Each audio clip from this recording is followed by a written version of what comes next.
Please, Mac, I'm dying to talk about inside me. This name keeps coming up over and over again every day. Inside me. Inside me.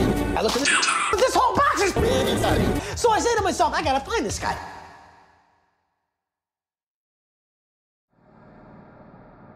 With the full release of Deltarune, and chapters 3 and 4 only a month away, the time that we will meet all our beloved friends once again is fast approaching. By now, people are surely scrambling together to form their final theories, video essays, artwork, memes, and bingo cards in preparation for that big day, when the amount of official Deltarune content more than doubles in size, and all our perceptions on the game change forever once again. When that day comes, we may finally get answers to all our questions such as, who is Mike? Who is Tenna? Is Toriel going to be a party member? What's Chapter 4 going to be like? Is Omega Icy real? And many more. Speaking for myself, however, for the past year, I've had my eyes glued on mainly one thing. A certain theory. Well, actually it's been two theories, but one of them has consumed my mind much, much more than the other. One that has driven me nearly to madness because, despite how ridiculous it sounds on the surface, if you let yourself get consumed by it, you just start to see things you've never seen before. And everything begins to make sense. This is Woody Theory. And you're gonna see, it's not insanity. For those of you somehow not in the know, I mean, God, there was a whole era on Twitter where you could barely see a single post without friend inside me in the comments. Anyways, for those unaware, Woody Theory claims that the secret boss of Deltarune Chapter 3 is going to be a Wild West cowboy type character who's the star of a cancelled television show inside Deltarune's universe. This character, whoever they may be, will take inspiration from another, more famous cowboy, from another cancelled TV show, from another beloved universe. That being Sheriff Woody from the Pixar classic Toy Story 2. Now, upon hearing that brief summary, this theory sounds absolutely insane. I mean, Woody from Toy Story? A secret boss in Deltarune? How did people even come up with this? And why are people so attached to it all over the internet? How could any lick of this theory make any sense? You have no idea. To start, let's go over a brief history of how the theory came into existence. Once upon a time, there was an official Deltarune event that happened known as the Spamton Sweepstakes, a charity event filled with prizes and wonder and... yeah. During this event, we were given plenty of teasers and new lore drops thanks to the various web pages found throughout the Spamton Sweepstakes website. The whole event is an entirely different beast, so I'm not going to cover it here. The only part most relevant to our discussion can be found on the page bluebubble.rodeo, found on this toilet paper page on the Spamton Sweepstakes site.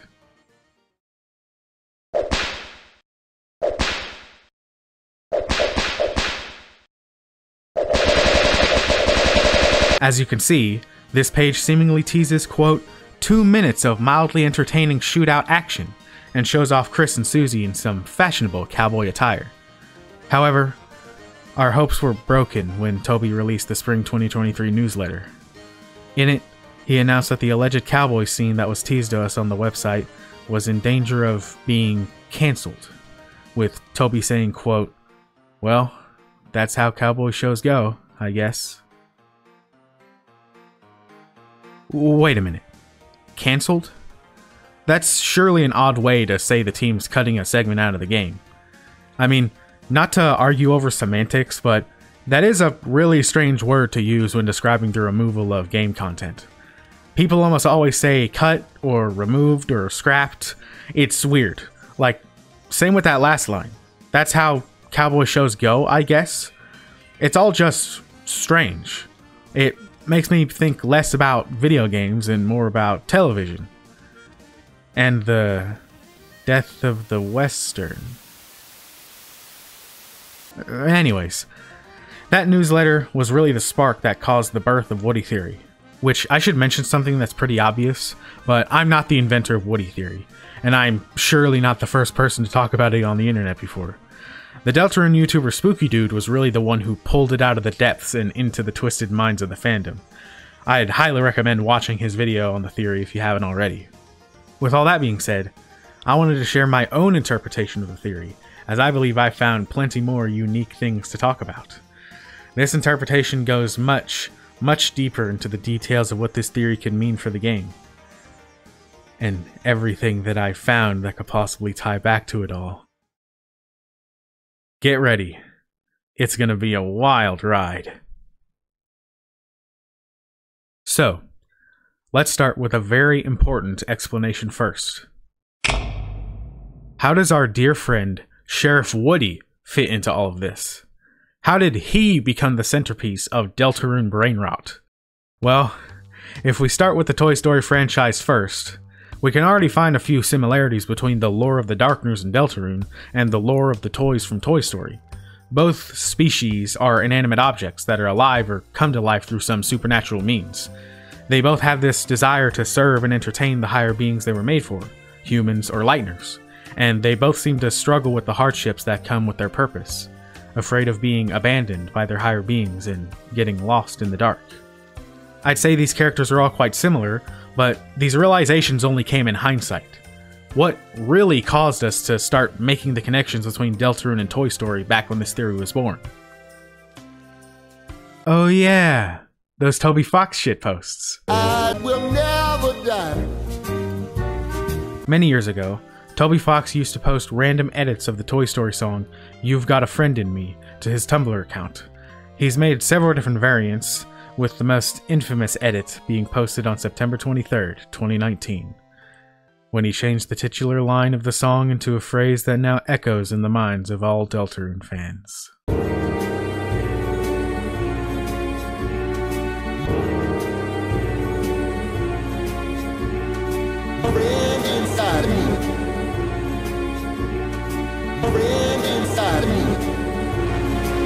Now, this is all really weird, but Toby's known for making weird posts like this from time to time.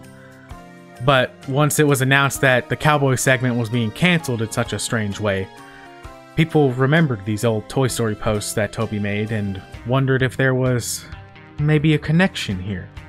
And I know the Deltarune community reads into everything way too much all the time, but I believe there are plenty of connections that can be made as we dive down this rabbit hole. So let's talk about them, shall we? To start, it should be said that Chapter 3's Dark World is 99.9% going to be themed around TV. Just from that alone, the whole cancelled cowboy TV show idea sounds very possible. Not just because the death of the Western is a known phenomenon that happened in both film and TV, which would be a nice callback and reference to, but it also aligns with another pattern that Jevil and Spamton currently make, and that's that the secret bosses seem to be based on objects that are often discarded or forgotten in the light world. You see, Chapter 1's Dark World is based around toys, with Jevil being based on the Joker playing card, which is rarely ever used in card games. Meanwhile, Chapter 2's Dark World is based on the internet, with Spamton being based off of spam emails and malware, things we'd much rather avoid and discard for our own safety. With this pattern in mind, the idea that the next secret boss is the star of a cancelled and forgotten Western-themed TV show, it isn't too far-fetched really. In fact, I'd say it fits fairly perfectly. And given the fact that in Toy Story 2, there's a major plot point where Woody was the star of his own show, and it gets cancelled, yeah, that's one more connection Toy Story can have to Deltarune now, ain't it? Another pattern we can find with both Jevil and Spamton is the emphasis on freedom as part of their mindset or motivation. Jevil sees himself as the only free one, despite being locked in a cell, and Spamton says he chose to be a salesman because he wanted the freedom to call his own shots, so to speak. So, how exactly would a cowboy allude to freedom, you may wonder? Well, this one's kind of obvious. Cowboys are a classic symbol of freedom, to be alone on the open frontier, away from all the laws and restrictions usually placed on you, able to do what you want, where you want, and when you want. So I'd say that a cowboy character would fit the whole freedom theme fairly well. Yet another pattern we can find with our current secret bosses is that, strangely, their battle arenas are themed after amusement park rides. Jebel's arena resembles a carousel or merry-go-round, and it even uses a distorted carousel as a background image. Meanwhile, Spamton's arena resembles a roller coaster, just like the one in our fight with Birdly, which I find it interesting that the secret boss arenas allude to theme park rides when Hometown is supposedly turning into a theme park during the upcoming festival. Not sure if we should be worried about that or not. It's probably nothing. Anyways, if we were to continue this trend, are there any cowboy-themed rides we could possibly pull from to build our next secret boss arena? Well, it initially seems like we can't, unless we stretch our rules a little bit. Think outside the box. You see, there's this one ride called the Mechanical Bull. It's a single-person ride with the goal of staying on the bull for as long as possible before being thrown off. This ride would be an interesting one. Perhaps the secret boss is actively riding a mechanical bull as we fight them, and the pacifist way of defeating them is to knock them off. That's honestly a pretty unique idea to me. It make the boss arena stand out way more than the rest. If you're not too sure about this idea though, Spooky Dude suggested a more likely possibility, that the arena may be based on a Western shooting gallery.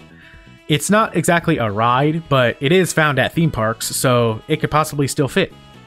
Now, all those ideas sound nice and dandy, but we're forgetting something here, aren't we? This isn't cowboy theory, this is Woody theory. And we haven't even made any connection to him beyond the similarities between Toy Story and Deltarune lore. Surely there isn't that much more to talk about, right? Actually, I think I got something. Let's talk about Toby's shitposts again. Specifically the infamous "Friend Inside Me." If we were to try and find meaning behind that phrase, and connect it to some greater narrative in Deltarune, we can actually make quite the compelling argument. The phrase "friend inside me" could be referencing the relationship between Chris and the Soul, aka us, the player. We've been controlling Chris since the start of the game as far as we know. We've been making choices for them, winning battles in the Dark World for them. Chris could easily refer to us, the player, as the friend inside me. But the problem is, it doesn't seem like Chris would refer to us as a friend.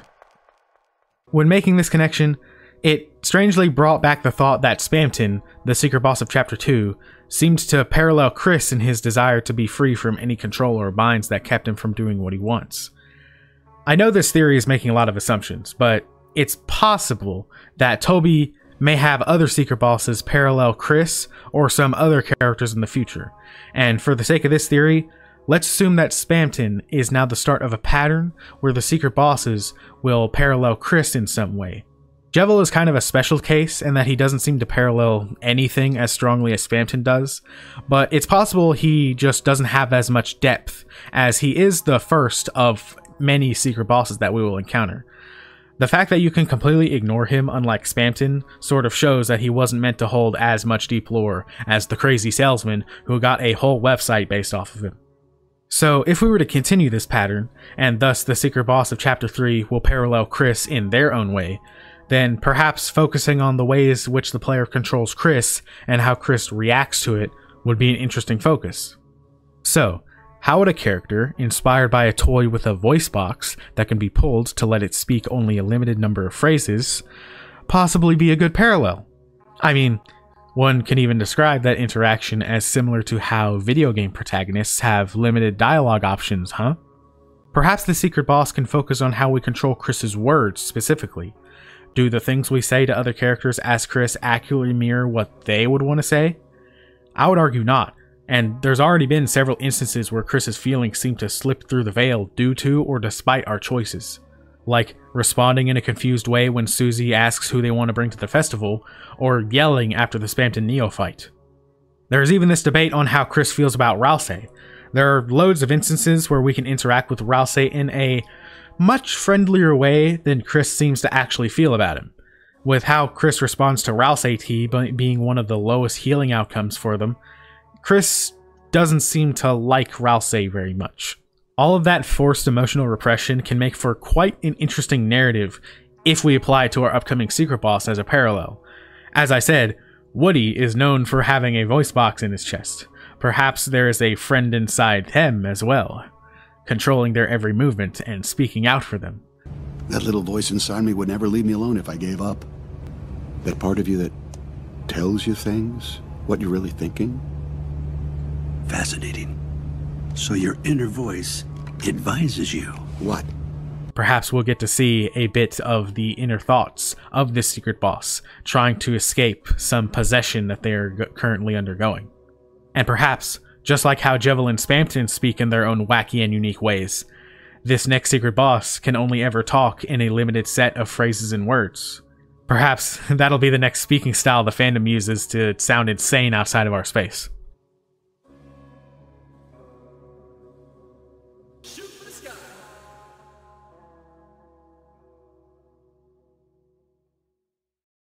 But from what you've heard already, can't you see how much this theory just works? There are just so many connections that we can make tying the secret boss to cowboy shows and Toy Story and Deltarune and Woody and Friend Inside Me. But don't go anywhere. I'm not done just yet. Now that we're this far, let's really weed out any last connections we can find to get the best possible idea of who this secret boss really is. Which leads me to another part of the theory that I find quite interesting, something that I sort of thought of myself. And that is what soul mode we'll be fighting this next secret boss in, and why I believe that there's no better choice than the green soul for this cowboy showdown. It's almost impossible to think that we're not going to get the other soul modes from Undertale and Deltarune. Am I not crazy? Well, it's safe to assume that every soul mode is making their return. But the question is, in what order? Well, an interesting theory that I saw people make before is that we're going to be playing the soul modes in the reverse order that we played them in Undertale. Red for Asgore, yellow for Mettaton, purple for Muffet, green for Undyne, blue for Papyrus, and red again for Toriel. Unfortunately though, that's 6 bosses and we have 7 chapters. But in my opinion, chapter 7 likely won't even have a secret boss, or whatever secret boss we fight here will have us be swapping between all of the soul modes at once, which would be really cool, but I digress. But with that theory in hand, the purple soul should be next, right? I mean, we fought Muffet before Mettaton, so it's surely next in line, right? Well, wait just a minute.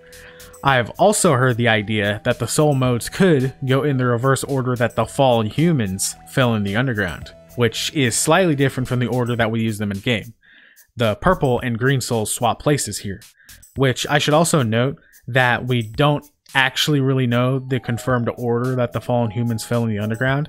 We mainly come off of the order that we receive their items, with the cyan soul being the items that we get first and going on from there. There's also this strange pattern of colored lights we see behind Sweet Captain Cakes in chapter 2 that could be of interest. Here we can see them ordered as red, yellow, green. You get the point already. Let me just tell you why I actually think it's the green soul, because while all of these pieces of evidence are interesting things to point out, I have a interesting idea. Once again, we're going to try and form a pattern here. Something quite obvious about Spamton Neo is that he is based on Mettaton Neo, duh. But if we think about it, it's possible that the secret bosses from here on out may parallel the bosses of Undertale, soul modes and all. So if our next soul mode is going to be green, how would our Rootin' Tootin' Cowboy Sheriff secret boss that we have in our minds parallel Undyne? Well, I don't know. Undyne was the head of the Royal Guard in Undertale, and she's a cop in Deltarune. It's not like those things could be tied back to Wild West cowboys. Wait. No. They are similar. You see, sheriffs are a common archetype found in the Western genre, functioning as the head of law enforcement. And not only is Undyne a cop in Deltarune, but as captain, she was effectively the head of law enforcement in Undertale. Strange. But what about the Green Souls gameplay? You see, the Yellow Souls gameplay involves shooting at enemy attacks to get them out of your way. And Spamton Neo wasn't just a visual parallel to Mettaton Neo, his attacks resembled Mettaton's as well, even expanding upon the Yellow Souls mechanics to make a funny little reference to Spamton's Big Shot catchphrase. So, how would our Rootin' Tootin' Cowboy Sheriff fit in with the Green Souls mechanics, where it uses a shield to block bullets? No, it can't be. There exists a famous Western film titled A Fistful of Dollars, starring Clint Eastwood. In the film, there's a famous scene where the titular man with no name uses a bulletproof vest concealed by his poncho to block the bullets fired by an enemy shooter. Block bullets. Yeah, there's almost no doubt in my mind that our dear Western friend will use the Green Soul in their boss fight, this being a reference to A Fistful of Dollars outright. So now that that idea is in our head, we gotta figure out what's the shield. In Undertale, our shield is a spear that Undyne gives to us because she wants a fair fight, but I doubt this cowboy secret boss is gonna want to give us equal treatment. Seems like we might have to find the shield ourselves. Wait. What if I told you that we know what the shield is, and that it's already been confirmed in-game? In Chapter 2, after defeating Spamton Neo and bringing his Shadow Crystal back to Sham, they tell you that the next secret boss may be impossible to defeat without an item called the Shadow Mantle. Well, this may be a stretch, but a mantle can be described as a long sleeveless cloak. Kind of like the coincidentally green poncho worn by the man with no name. Perhaps the Shadow Mantle is so important because it's what will give us the ability to block enemy attacks in the first place. Without it, we literally would not be able to defeat the next secret boss, because we'd have no shield to block any of the flurry of bullets that the boss will shoot at us. So, how does that sound for you? Quite an interesting parallel I found, huh? But as for one last piece to this Green Soul theory, let me plant this idea in your head. It was discovered that the Shadow Mantle may already actually exist in the game's code, but it's called the Sky Mantle instead. It's unknown whether this name is canon or not, or if this item even is the Shadow Mantle. But if Sham is saying that we'll need it for the next secret boss, I guess you could say that we have to reach for the Sky Mantle.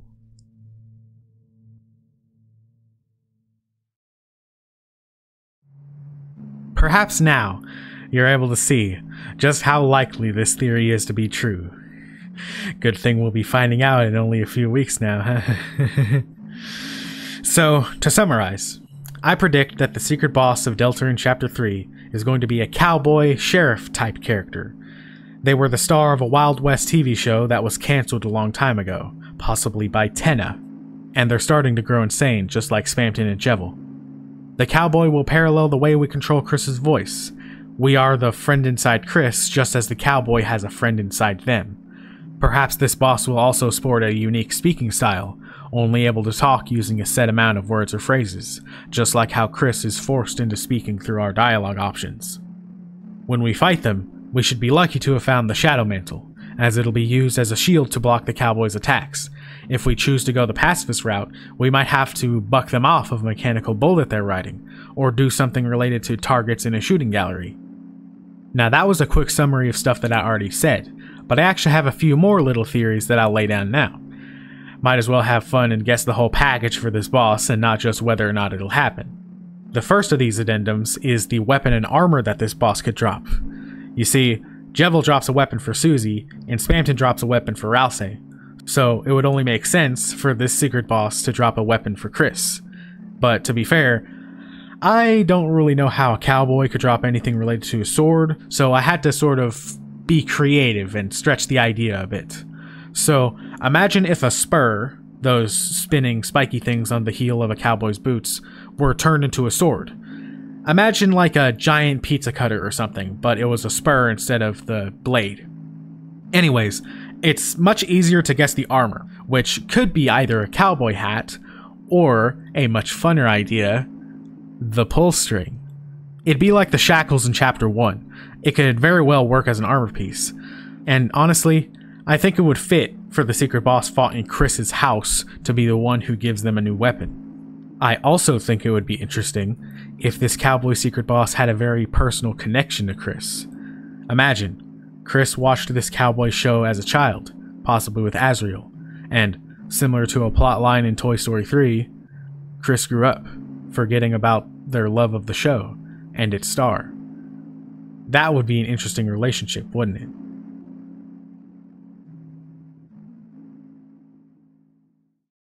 But now, I have one last thing to add to this list of ideas, and that is the specific name of our secret boss. Yeah, I'm going that specific here. You see, when I was looking back at the Cowboy segment news from the Spring 2023 newsletter, there was a line that caught my eye. The following fact is Maniac exclusive. Not to be too observant, but notice how it's in all caps? Well, the secret bosses share another pattern I've yet to mention, and that's that they speak in all caps. Call this theory out there, but if this segment of the newsletter really was intended to tease the next secret boss, then what if this is literally the secret boss speaking to us? If that's the case, then what if this secret boss's name is Maniac Mike? Don't you get it? For years, we've been wondering who this Mike character is, and why Spamton mentions them multiple times throughout Chapter 2. Mike is even mentioned in the Damn You Tenna webpage from the sweepstakes, but it's totally invisible unless you highlight the text.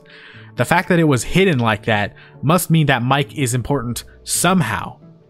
In the early years after Chapter 2 was released, people thought that the smiling TV at the very end of the chapter was meant to be a tease for Mike, but that's such a random connection with no evidence whatsoever. I mean, why would Mike be a TV? Mike, a TV. Wait. Charlie and the Chocolate Factory is a children's book written by Roald Dahl about 5 kids who win a contest to visit the elusive factory. In the book, there is a character named Mike TV. But that's not it. Since the book was published, there's been several movie adaptations. One of them is the 1971 film. And do you know how they depicted Mike? I'm Mike TV. Wow, you're dead. Wonderful to meet you, Mike. That's right. A freaking cowboy. That's way too many dots being made in just one area. How could this possibly be a coincidence? I am telling you, this is what I meant earlier, where I have begun seeing signs of Woody theory being true for the past year. I'm not even done with the Charlie and the Chocolate Factory connections. You know the famous song from the movie, Come With Me and You'll See in a World of Pure Imagination? That is an allusion to Dark Worlds. But oh, don't you go nowhere just yet. I am not done with these incy-wincy little coincidences that I found. In fact, I'm only getting started. Get ready. Prepare for a flood wave of evidence. Here comes the lightning round. First of all, let me show you this image right here. This is concept for Queen's Mansion that Toby Fox shared one time. Notice how he references a supposed Toy Story ride as inspiration? Well, look, this is the ride. Do you notice something about it? There's also this really strange coincidence found in Spamton's dialogue when you talk to him in his shop. And get on the path to the big one. The big one, huh? Well, it just so happens that the big one is the name of Sid's rocket in Toy Story. The big one. But if you think that is a crazy coincidence, take a look at this.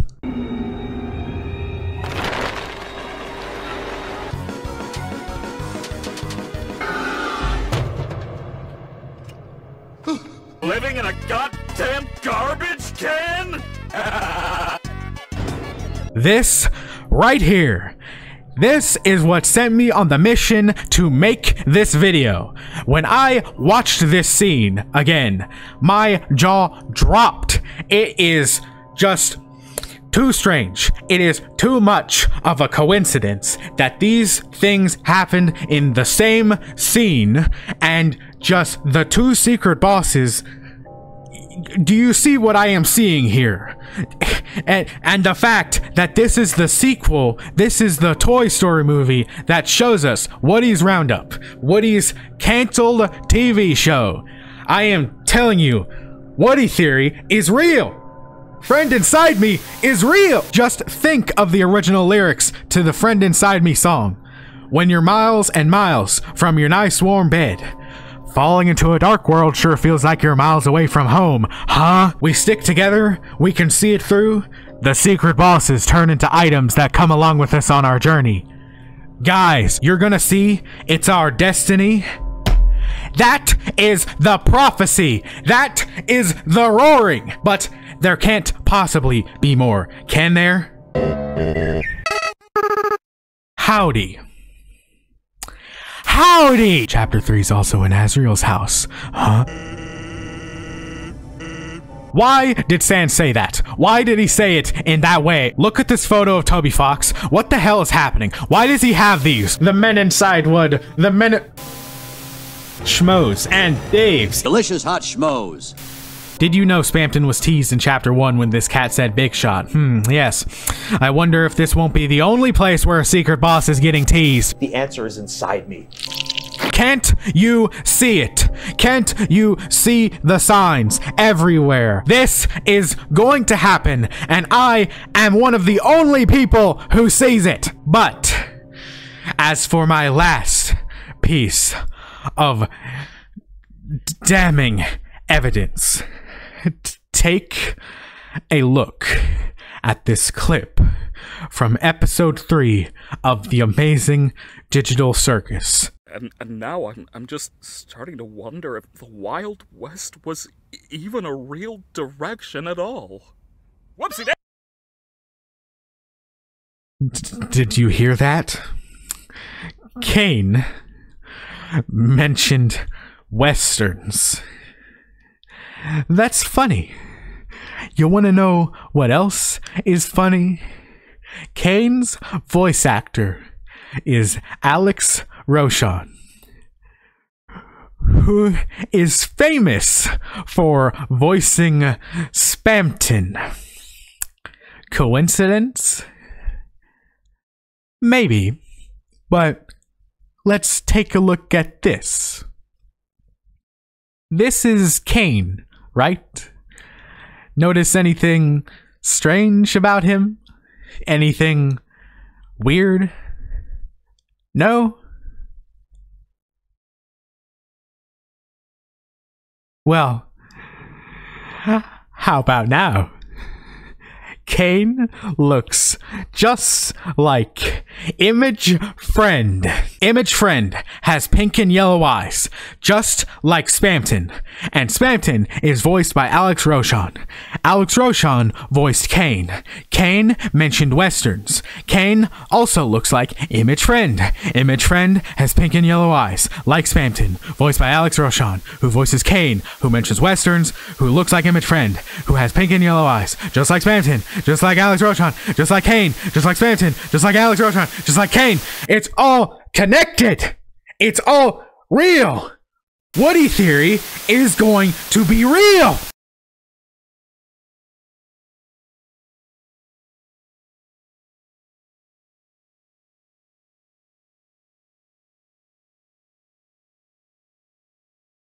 Oh, hey. They brought back the scrapped stealth section. Wait, no. You know what else Toby said that they scrapped?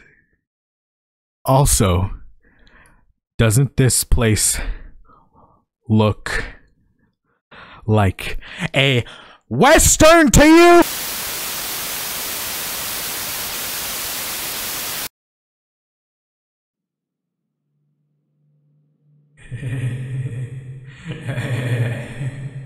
A friend inside me. Friend inside me. You're gonna say it's not insanity. You got a friend inside me. You got a friend inside me. You got a friend inside me.